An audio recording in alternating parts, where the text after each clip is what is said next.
لكم انا سكرها ونعرف قلت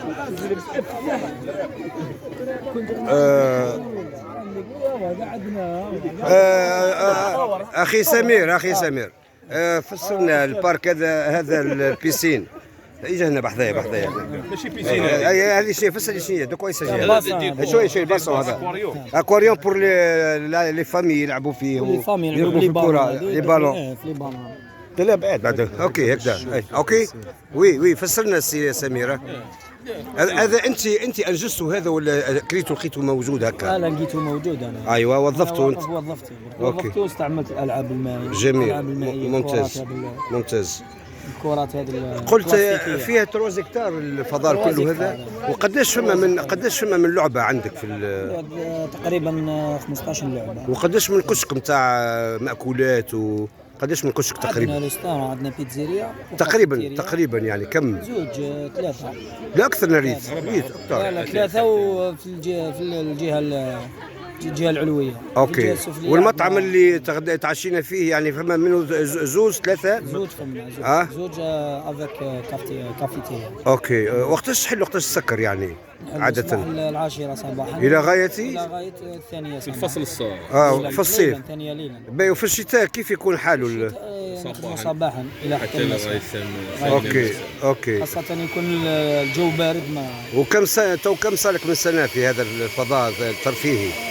5 سنوات ما شاء الله. 5 سنوات. وانت قلت لي استعملته معنا بتمويل ذاتي، ما خديتش قرض من البنك؟ لا لم اخذ قرض من البنك. الله يبارك عليك ما شاء الله. انا اكبر فيك هذا الحماس وهذا النشاط هذه العزيمه على انك توقف المشروع على ساقيه وتتحدى كل الصعوبات، وان شاء الله ربي يوفقك وربي ينجحك. ان شاء الله. ومرحبا بك عدنا. يعيشك. وانت انا هذه بلادي الثانيه وعجبتني كثير، والسبب اللي خلاني نرجع لها بور لا 6 فوا.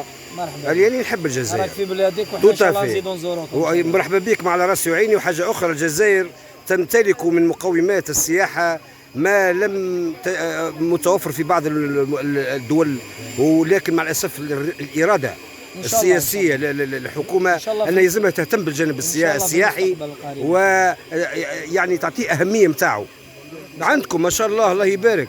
انا مشيت لعمان 6 سنوات، عندهم شيء كبير من المواقع السياحيه. بعد تحركوا يتبعوا في دبي، يتبعوا في تونس، في المغرب، في اسبانيا. هاو تو ولاو يجيهم السواح يبنيوا في الفنادق 5 نجوم وفنادق 7 نجوم. انا دخلت الفنادق في مسقط وفي دبي وابو ظبي وفي الدوحه في قطر. شيء كبير، شيء مهول. الناس تأمن بانه الاستثمار الحقيقي لابد ان ينصب على الخدمات. التوريزم عاملين توا في دبي في التلا اكواريوم، اكبر اكواريوم في العالم. عاملين اكبر فضاء نتاع سكي نتاع الثلج في دبي اللي حراره توصل 50 درجه.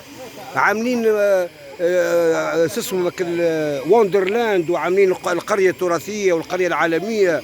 الجزائر عندها امكانيات، دوله غنيه وربي يزيدها من خير، بترول وغاز طبيعي.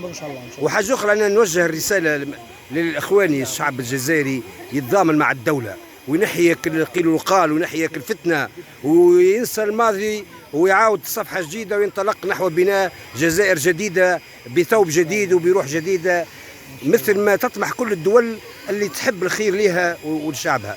بالتوفيق لكم جميعا ان شاء الله. بارك الله. عفوا اهلا وسهلا بكم. اهلا وسهلا.